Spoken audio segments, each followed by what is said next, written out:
అంటే ఇది direct process కాదు. ముందు వాళ్ళ అసిస్టెంట్లకి మీరు దగ్గర అవ్వాలి, వాళ్ళ కండిషన్స్ కన్నీ ఓకే అనాలి. డెఫినెట్గా వాళ్ళు చెప్పినవన్నీ చేస్తూ ఉంటే అప్పుడు వీళ్ళు మ్యూజిక్ డైరెక్టర్కి రికమెండ్ చేస్తారు. అంటే మన వాయిస్ని ఆ మ్యూజిక్ డైరెక్టర్ దాకా వెళ్ళనిస్తారు. ఇప్పుడు జరిగేది ఇది రియాలిటీ షోస్ గురించి ఇక్కడ తను చెప్తుంది. ఓన్లీ రియాలిటీ షోస్ కాదు కదా, బయట షోస్లో కూడా ఇదే జరుగుతుంది. నాకే పర్సనల్గా నాకు ఎక్స్పీరియన్స్ జరిగింది. షోస్ వస్తూ ఉన్నాయి, యూనో ఒకనొక టైంలో షోస్ ఒప్పుకుంటున్నాను, అడ్వాన్స్ కూడా తీసేసుకున్నాను. సడన్గా నాకు కాల్స్ వస్తున్నాయి, so and so program cancel అయింది, అడ్వాన్స్ రిటర్న్ చేస్తారా? సరే ఓకే చేసాం, ఒకటి అయిపోయింది. మళ్ళీ 2 days ఆగి మళ్ళీ ఇంకోటి కూడా క్యాన్సిల్ అయింది, మళ్ళీ 1 day ఆగి మళ్ళీ ఇంకోటి, ఇట్లా వరుసగా 3-4 క్యాన్సిల్ అయినాయి. మాకేం అర్థం అవ్వట్లేదు. కొంతమంది అంటున్నారు సరే మాకు అడ్వాన్స్ కూడా వద్దండి, అడ్వాన్స్ మీరే ఉంచుకోండి, వీఆర్ వెరీ సారీ అంటున్నారు. అర్థం కావట్లా. ఇంకా ఒక 4 క్యాన్సిల్ అయిన తర్వాత 5th పర్సన్ని ఏంటి ఏమవుతుంది, లాస్ట్ ఒక 1 week నుంచి ఇట్లానే జరుగుతుంది, ఏంటి విషయం అంటే శ్రీకృష్ణ గారు మీ అమ్మాయి పాడితే ఆయన పాడనన్నారు. సింగర్ శ్రీకృష్ణ గారు పాడనన్నారు. సో నేను కాకుండా మా గ్రూప్లో వాళ్ళు ఎవ్వరు కూడా మీకు పాడరు, మీకు మేం కావాలా ఆ అమ్మాయి కావాలా? ఓకే, వాళ్ళ గ్రూప్ అంతా ఒకటి ఉంది, దానికి హెడ్ శ్రీకృష్ణ గారు. అవును, మీరు డిసైడ్ చేసుకోండి అని చెప్పారండి మాకు. మేము ఇంకేం చేయలేం కదా. ఆఫ్ కోర్స్ మీ అమ్మాయి మంచి పర్ఫార్మరే, కానీ మీ అమ్మాయి ఒక్కదాన్ని తీసుకోవడం వల్ల అక్కడ చాలామంది మాకు రామంటున్నారు, చాలామంది అక్కడ బ్లాక్ అవుతున్నారు. సో మేము కూడా ఏం చేయలేము, వీఆర్ సారీ, ఇట్లా మేము చెప్పినట్టు కూడా మీరు ఆయనకి చెప్పొద్దు అన్నారు. సరే శ్రీకృష్ణ అన్న నాకు తెలుసు, ముందు నుంచి ఎప్పటి నుంచో తెలుసు, నేను అది నమ్మాలా నమ్మకూడదా అనే డౌట్లో కూడా ఉండున్నా. నాకు ఫుల్గా నాకు కూడా అర్థం కాలేదు. సరే ఏంటో కొన్ని రోజులు చూద్దాం అన్నట్టు మేము కూడా వదిలేసాం. బట్ కట్ చేస్తే కొన్నాళ్ళ తర్వాత ఒక షోలో తను నేను ఇద్దరు కలిసి పాడాల్సిన ఒక పరిస్థితి వచ్చింది. నన్ను డైరెక్ట్ ఆ షో చేసుకునే వాళ్ళు పిలిచారు, ఈవెంట్ మేనేజర్ నన్ను పిలవలేదు. ఆ షో చేసుకునే వాళ్ళు డైరెక్ట్గా నన్ను పిలిచారు. సో పిలిచి ఒక సాంగ్ ఉంది, సో సాంగ్ ఉంది, మీరు తను ఇద్దరు డ్యూయట్ పాడాలి అంటే నేను పాడను అన్నాడు తను. శ్రీకృష్ణ మీతో పాడనని చెప్పారు యా, స్టేజ్ మీద. దాని గురించి అక్కడ చాలా ఇష్యూ జరిగింది. వీళ్ళు అంటున్నారు అదేంటి మేము మిమ్మల్ని డబ్బులు ఇచ్చి పెట్టుకున్నాం కదా, మీకు ఏమన్నా గొడవలు ఉంటే మీరు తర్వాత చూసుకోండి, మీరు అమ్మాయితో పాడని అంటారేంటి అని చెప్పి వాళ్ళు అంటున్నారు. తనేమో వేగ్ రీజన్స్, నాకు గొంతు బాగాలేదు, నాకు ఆ సాంగ్ కంఫర్ట్ కాదు, ఆ రేంజ్ కంఫర్ట్, అట్లా వేగ్ రీజన్స్ తను ఏదో చెప్తున్నాడు. సరే కష్టపడి పాడమని చెప్పి స్టేజ్ ఎక్కించిన తర్వాత 3 lines పాడి వెళ్ళిపోయి కూర్చున్నాడు తను. 3 lines పాడి. సో అంటే దీనికన్నా ముందు అంటే శ్రీకృష్ణ గారికి మీకేమన్నా ప్రాబ్లం? ఏం లేదు, ఏ గొడవలు లేవు, ఏమి ఇష్యూస్ లేవు. సడన్గా తను అట్లా ఎందుకు బిహేవ్ చేశాడని మాకు కూడా అర్థం కాల. సో అప్పుడు అనిపించింది అంటే ఇన్నాళ్ళు ఈ ఈవెంట్ మేనేజర్స్ అందరూ చెప్పేది మేబీ నిజమేనేమో, అందుకే ఇప్పుడు కూడా ఇట్లా బిహేవ్ చేశాడా ఏంటి అని చెప్పి. That was a very bad experience for me. So నేను చెప్పేది ఏంటంటే ఇది ఓన్లీ రియాలిటీ షోస్లోనే కాదు, సినిమాల్లో జరుగుతుంది, షోస్లో జరుగుతుంది, రియాలిటీ షోస్లో జరుగుతుంది, ప్రతి దగ్గర ఇట్స్ దేర్. ఓకే, అండ్ ఇప్పుడు శ్రీకృష్ణ గారి టాపిక్ వచ్చింది కాబట్టి ఈయన కూడా ఒక ప్రముఖ మ్యూజిక్ డైరెక్టర్ దగ్గర one of the associate person, ఈయన త్రూ చాలా వాయిస్లు వెళ్తూ ఉంటాయి. ఈయన అంటే అందరి దగ్గర కదా, ఫస్ట్ కోటి గారి దగ్గర చేశాడు తను, ఇప్పుడు తర్వాత తమన్ గారు, అందరి దగ్గర, కీరవాణి గారి దగ్గర, మణిశర్మ గారి దగ్గర, they are all like one team. Okay, అంటే ఈ శ్రీకృష్ణ పర్సన్ వీళ్ళందరి దగ్గర చేస్తుంటారు, సింగర్ శ్రీకృష్ణ గారు. అండ్ సో ఆయనకి నచ్చిన పర్సన్స్ ని మాత్రమే పెట్టుకుంటారు, అండ్ మీతో ఎలాంటి రైవల్టీ లేదు, ఏం లేదు. అందుకనే నాకు వాళ్ళు చెప్పినప్పుడు నేను నమ్మలేదు.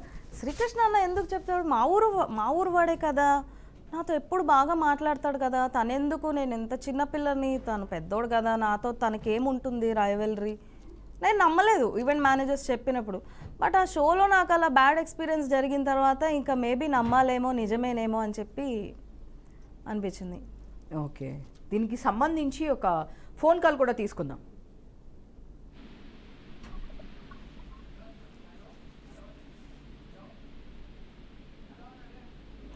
Hello hello hello hello Triveni గారు.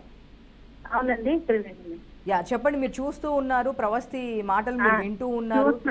పొద్దున్నే యూట్యూబ్ పోస్ట్ చేద్దాం అనుకుంటాను.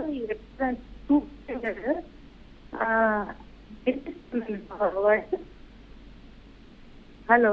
చెప్పండి అండి, వినిపిస్తుంది, చెప్పండి. అసలు ఎలా చూడొచ్చు? సూపర్ సింగర్ 6, 7, 8 చూసినప్పుడు ఈయన కోటి గారితో పాటు ఈవిడ సునీత గారు, ఆయన చంద్రబోస్ గారు వీళ్ళు ఉండేవాళ్ళండి జడ్జిల కిందప్పుడు.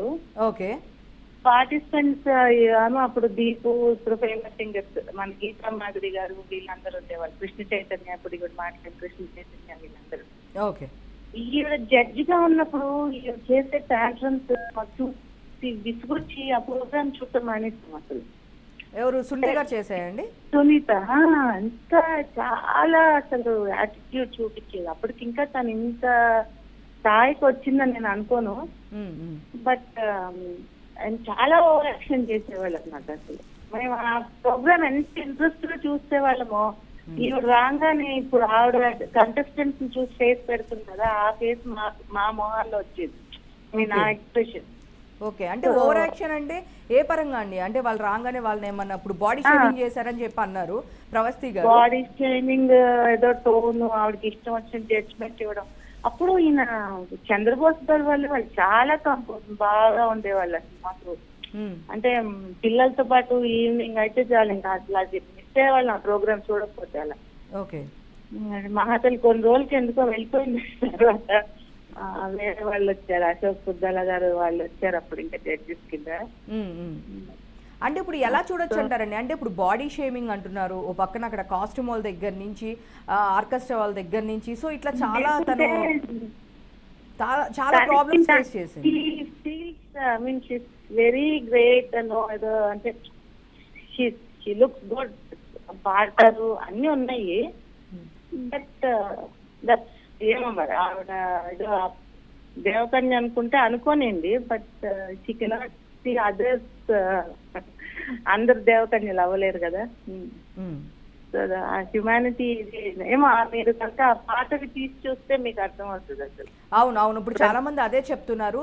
సో దాని రాగానే ఓవర్ యాక్షన్ చేస్తుంది, దాని బిహేవియర్ చేంజ్ అయిపోతుంది, దానివల్ల మేము చూడట్లేదు. మాధురికి ఆవిడకి చాలా క్లాషెస్ ఉండేవి అప్పుడు ఆ సీజన్ లో, అసలు విజిబుల్ గా ఉండేవి. ఇప్పుడు ఈ అమ్మాయి పాపం బయటకు వచ్చి చెప్తుంది కదా, ఆల్ దీస్ గీతా మాధురి వచ్చేది. ఓకే. ఆవిడ కనుక ఇప్పుడు ఈ షో చూస్తుంటే she'll recollect all those. Okay. ఎవరు? గీతా మాధురి గారికి సునీత గారికి ఇష్యూస్ ఉండేయా అండి? చాలా ఉండేవి అసలు. ఆవిడకి అలాగా ఓపెన్ గా షీ అప్పుడు అంటే చెప్పడం జరిగేది ఓపెన్ గా. అంటే ఎలాంటి గొడవలు ఉంటాయి అంటే? ఓకే, ఇప్పుడు షోలో పార్టిసిపేట్ చేస్తున్నారు, ఏదో ఒకటి అమ్మాయిని డిస్కరేజింగ్ గా మాట్లాడటము, ఇన్సల్ట్ చేయడం, ఇదే సేమ్. ఇప్పుడు what ever this girl is saying ప్రపతి ఆల్మోస్ట్ ఇంతకన్నా ఎక్కువే ఉండేది ఇంకా అక్కడ. పాపం she could withstand all those insults. Okay. అంటే ఇప్పుడు చూస్తే అక్కడ లేడీ అనే ఒక కన్సర్న్ కూడా, అంటే ఒకే జెండర్ కాబట్టి కొంచెం సపోర్ట్ చేస్తారు అంటారు. బట్ లేడీసే సపోర్ట్ లేదు. ఆవిడ చూస్తే ఎవరు చూసినా నెగిటివ్ గా చెప్తున్నారు సునీత గారి గురించి. ఏంటి అసలుకి ఆవిడకి ఎందుకు ఫస్ట్ డే నుంచే అని చెప్తున్నారు మీరు? అంటే ఇప్పుడు నేమ్ ఉంది, బట్ బిఫోర్ కూడా ఆవిడ ఇలానే బిహేవ్ చేసేవాళ్ళు, ఓవర్ యాక్షన్ ఇట్లా అన్ని చెప్తున్నారు కదా. కోటి గారు ఆయన జడ్జిమెంట్ చేస్తున్న టైంలో ఆయన పక్కన లో కూర్చొని ఆయన కన్నా ఎక్కువగా ఈవిడ అంటే అంత ఇదిగా మాట్లాడేది ఆవిడ. ఓకే. ఆయన ఉండేవారు, ఈయన పాపం. ఓకే అండి. Okay, thank you. సో చూసాం కదండి. సో చాలామంది అప్పుడు పార్టిసిపేట్ చేసిన వాళ్ళే చెప్తున్నారు ఇప్పుడు డైరెక్ట్గా ఏంటి అంటే సునీత గారు ఓవర్ యాక్షన్ చూడలేక షోస్ కూడా వాళ్ళు చూడడం మానేశారంట. సో అంటే వాళ్ళకి ఎంత ఇప్పుడు రాగానే, ఇప్పుడు ప్రవస్తి చెప్పింది కదా, నేను స్టేజ్ మీదకి రాగానే సునీత గారు ఒక ఫేస్ ఎక్స్ప్రెషన్ మార్చేస్తారు అని. సో వీళ్ళైతే మేము ఆ స్టేజ్ మీదకి రాగానే మేము ఛానల్ మార్చేస్తామని చెప్పే స్టేజ్కి వచ్చారు. అంటే ఇది ఫస్ట్ డే నుంచి, అంటే ఇప్పుడు ఆవిడకి నేమ్ ఫేమ్ ఉందని చెప్పడం కాదు, ఫస్ట్ డే నుంచి ఉంది. గీతా మాధురి అండ్ సునీత గారికి కూడా పడేది కాదు, అంటే వాళ్ళతో కూడా కరెక్ట్గా లేదు, వాళ్ళిద్దరికి కూడా ఇష్యూస్ ఉన్నాయి. తను ఫస్ట్ డే నుంచి కూడా అందరిని ఇలానే ఇబ్బంది పెడతారు అన్నట్టు మనకి క్లియర్గా కాలర్ చెప్తున్నారు, అండ్ ఫేస్ చేసిన వాళ్ళు చెప్తున్నారు. సో అంటే ఈవిడ సునీత గారు ఎప్పుడు ఇంతేనా అంటే ఈ ప్రవస్తి కూడా చాలా క్లియర్గా చెప్పింది, ఆమె బ్యూటీ అండ్ సో కైండ్ ఇలాంటివన్నీ కాదండి, అలా ఉండరు, బ్యూటీ కైండ్ ఇట్లాంటివన్నీ జరగవు. సో ఆవిడ చాలా ఫేక్ ఎక్స్ప్రెషన్ మార్చేస్తుంది, అండ్ నా మీద లేనిపోని జడ్జెస్కి చెప్పడం, కీరవాణి గారికి చెప్పడం అని చెప్పేసి చాలా కంప్లైంట్స్ ఉన్నాయి. మీరేం చెప్తారు అంటే సునీత గారితో మీరు కూడా చాలా పాటలు పాడారు కాబట్టి అడుగుతున్నాను. సునీత గారితో అంటే ఒక ఎక్స్పీరియన్స్ అయితే జరిగింది, బట్ అది ఎంతవరకు నమ్మాలో లేదో నాకు కూడా తెలియదు. ఒక షో చేసామన్నమాట, ఒక న్యూ ఇయర్ ఈవెంట్ చేసాము కలిసి. చేసినప్పుడు ఏం జరిగిందంటే సాంగ్స్ అందరూ లైన్గా పాడుతుంటారు కదా, అండ్ వేరే వాళ్ళ సాంగ్ పాడేటప్పుడు మైక్ సౌండ్ తగ్గిపోతుంది, ఆర్కెస్ట్రా సౌండ్ అన్నీ తగ్గిపోతున్నాయి. ఇట్లా కొన్ని జరిగాయి అనమాట షో జరిగేటప్పుడు. అండ్ అది తర్వాత ఎందుకు ఇట్లా జరిగింది ఏంటి అని అడిగితే తర్వాత ఆ ఈవెంట్ మేనేజర్ చెప్పింది ఏంటంటే, సునీత గారు ఇలా చేయమన్నారు, మాకు కూడా వేరే ఆప్షన్ ఇంకా లేదు అని చెప్పేసి చెప్పారనమాట. అది మనకి ఈవెంట్ మేనేజర్ అట్లాగా అబద్ధం చెప్పారో లేకపోతే అది నిజంగానే అలా జరిగిందా అనేది నాకైతే తెలీదు. సో చూస్తే అంటే చాలా మంది కంప్లైంట్స్ ఇస్తున్నారు, ఒక్కటే కాదు కదా తన మీద కంప్లైంట్ ఇచ్చేది, అందరూ ఉన్నప్పుడల్లా ఓవర్ యాక్షన్ చేయడము, కావాలని వాంటెడ్లీ. ఇప్పుడు గీతా మాధురి గారు మీరందరూ ఒకటే బ్యాచ్, మీరందరూ కలిసే పాడారు అంటున్నారు కాబట్టి, సో తను ఎలా ఫేస్ చేసేది ఎప్పుడైనా డిస్కస్ చేయడం జరిగిందా?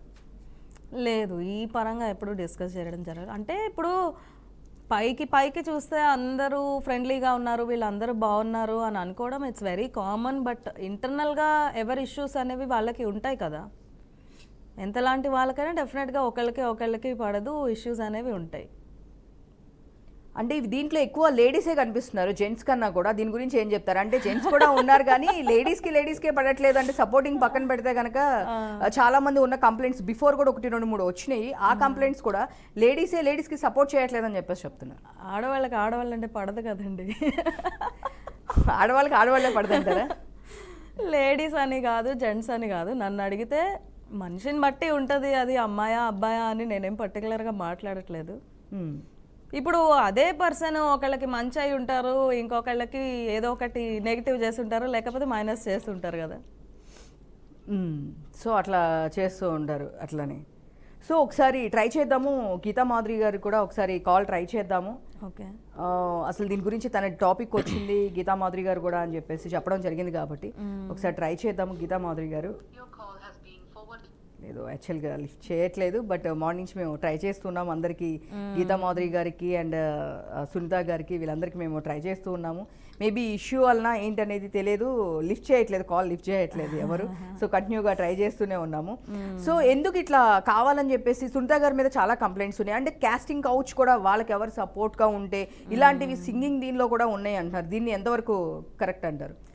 ఉన్నాయనే విన్నాను నేనైతే, but personal experience thankfully by God's grace thankfully నాకైతే పర్సనల్ ఎక్స్పీరియన్స్ ఎప్పుడు అలా జరగలేదు, బట్ ఉందనే విన్నాను. నేను కూడా ఏం బిలీవ్ చేస్తానంటే, ఓకే అబ్బాయిలు ఒకలాగా ఇది సో అండ్ సో ఇట్లా కాస్టింగ్ కౌచ్ అనేది అడగడం తప్పే, నేనేం కాదంట్లా, కానీ ఎదుటి వాళ్ళని చూసి దాన్ని బట్టి కూడా అడుగుతారు అని అనుకుంటాను నేనైతే. మన బిహేవియర్ని బట్టి కూడా డిపెండ్ అయి ఉంటుంది అనుకుంటాను. అంటే ఇప్పుడు ఒక మనిషిని చూడగానే కొంతైనా ఐడియా వస్తుంది, అబ్బా ఈ అమ్మాయి మామూలుది కాదురా, లేదు ఈ అమ్మాయి మంచిగా పద్ధతిగా ఉంది. కోర్స్ నేను డ్రెస్సింగ్ చూసి జడ్జ్ చేయమని నేను అనట్లేదు, బట్ వాళ్ళతోటి ఉండే కమ్యూనికేషన్, కాన్వర్సేషన్, వాళ్ళతోటి ఉండే బిహేవియర్ ఎట్లా అయితే ఉందో దాన్ని చూసి జడ్జ్ చేస్తారు కదా, దాన్ని బట్టే ఇలా అడుగుతారు. ఎందుకంటే ప్రతి ఒక్కళ్ళని అడగే అంత డేర్ చేయరు, ఎందుకంటే ఇది ఫిలిం ఇండస్ట్రీ కదా, ఏదైనా ఒక్కళ్ళు బయట పెడితే కూడా వాళ్ళ పరువు అంతా పోతుంది. ఓకే, సో అట్లా ఫోర్స్ఫుల్గా చేయడము, ఫోర్స్ఫుల్గా అడగడము అలాంటిదైతే నాకు తెలిసి ఉండదని అనుకుంటున్నాను నేనైతే.